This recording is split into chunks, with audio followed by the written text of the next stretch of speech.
Hello and welcome to another edition of Pyramid to Premiership with myself, Bazza D. Remember, you can follow us on YouTube. The channel is Bazza D610.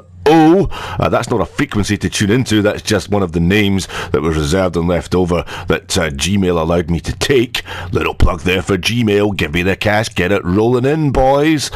And we're also on Twitter under the nom de plume of Offside Pies. Irrelevant football discussion, match reports, match updates from all over the world. I have an all-consuming passion, an absolutely incurable fanaticism for football. If the Italian word for tifosi, or the Italian word tifosi, is derived from infection, then I am definitely infected with football. Oh dear, Barry, that did sound rather crass. You're now scurrying around in the dirt, looking for interesting things to say to captivate the audience's attention.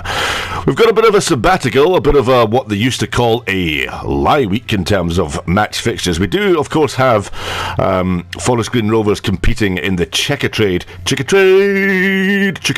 Trade. Is that how the little jingle goes? Again, I am open for sponsorship, please. I am a brazen hussy. So I thought we'd just take a little break, a little respite. We do have that match, but in our priorities, in the grand scheme of things, okay, a wee trip to Wembley might be nice. It might be a big day out for the fans. Forest Green Rovers, though, they're a bit greedy. They've already been to Wembley quite recently for the playoff final, so I see no need for a return visit anytime soon. So the Checkatrade trophy is definitely being slung on the old back burner. Let's just say we're not that fussed whether we live or die in that competition, but we do have Scunthorpe United, and then we have a very, very long sabbatical. As I said, we've got quite a break until the 2nd of September, FIFA 18 time, where we face Wycombe Wanderers. That's our next league match. That's a bit of a critical one, though. Wycombe Wanderers are one of the teams who are competing with us, are buzzing around those playoff places, and I think they should also be seriously considered for automatic promotion. So, Bazza D thinks that we should indulge in a bit of irrelevance. Now, this stream, it is a career save for FIFA 2018, granted, but I do want to include a bit of fun, a bit of hilarity, a bit of jocularity, and, as I said, a touch of irrelevance. So, given that my Twitter feed, Offside Pies, is dedicated to, well, short epithets, little pithy phrases. That sounds like a 19th century novel, really, doesn't it? An instructive manual for the man-about town of today. Anyway, Offside Pies does indulge in all things football, and we're not averse to tackling serious subjects. We're not averse to reporting quite po-faced on football matches, but we also have a bit of a tongue-in-cheek, sarcastic sense of humour. So, I thought that we would invite some people to write into us. People have actually been sending in old snail mail. Can you believe that? There's one here from, I don't know if this is a gentleman or a lady, but they call themselves Stoogie 108. Okay, Stoogie 108. You wanted to try and get beneath the mask, beneath the shell, into the real meat of the matter. Who is the real man behind Bazza D? And he wanted to know what sort of music I was interested in. Well, the latest single that I bought was the vinyl LP by Shawadi Wadi. And before that, it was the Bay City Rollers. I think they float my boat most adequately, thank you. Caroline on Twitter, she has messaged me and asked, who is your favourite football team? Well, I think if you were paying attention, Caroline, on some of our other feeds, I think the first or second episode of Pyramid to Premiership, we did let slip that I am a Dunfermline Athletic fan. And there is Alex Whittle, who's playing for Forest Green Rovers. He was updated on the database when FGR acquired his services in the January transfer window, previously plying his trade with York City in the Northern Premiership. But he was once a par, picked up from the Nike Academy in about 2014. I think he spent about 3 seasons with the Pars at East End Park before moving on.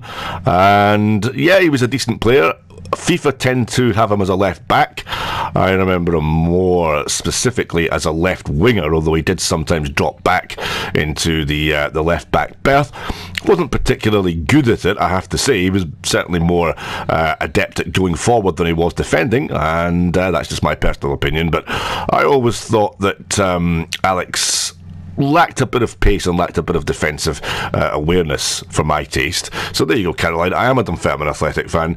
Bit of a tough time for them in the league at the moment, or it has been. They've had a slight rejuvenation of late. Good 2-0 victory over local rivals Falkirk, and then a 1-0 victory ground out just the Saturday there against Dumbarton, who've actually been playing relatively well and are one of those tough nuts to crack in the Scottish Championship this season, although they now must be looking rather nervously over their shoulder as Falkirk stalk them. Falkirk, of course, who had a very disastrous start to the campaign, beginning to pick up, although I do note that they suffered a 4-1 thumping at the hands of fellow Championship strugglers Inverness Caledonian Thistle last night. So, bit of irrelevance then. I always had a good amount of respect for football broadcasters over the years. They always tickled my fancy, and they always kind of got me into gave me the notion, gave me the hope, gave me the inspiration that I could become at one time or another a football commentator or a football reporter. It's always been a big ambition of mine, and I suppose I'm playing at it here. I mean, I try and commentate on FIFA matches, but it's not the same as being there in the stadium, smelling the grass, getting a whiff of the Raljex, hearing the thump of knees against knees, flesh against flesh in the gladiatorial arena of the football stadium. And I always wanted to be a football commentator. I did briefly do it once on a local radio station, and I did briefly commentate for a hospital radio station, but that's always been my dream. So I suppose I am enacting a fantasy here by commentating on FIFA games. Does that sound sad? I think in some quarters it may be interpreted as rather sad.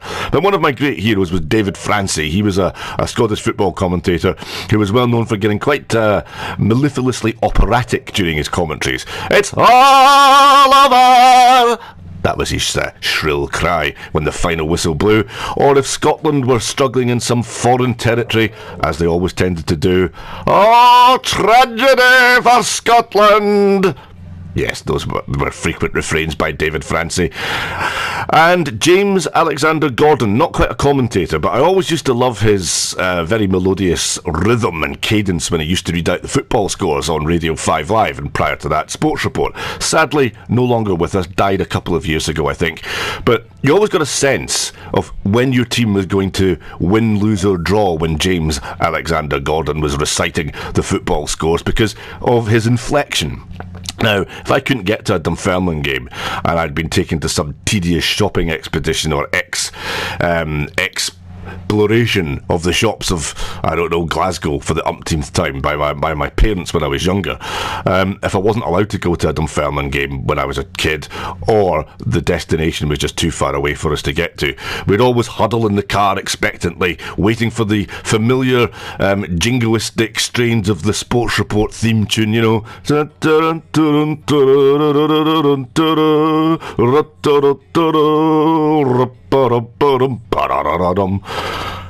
You get the gist of it.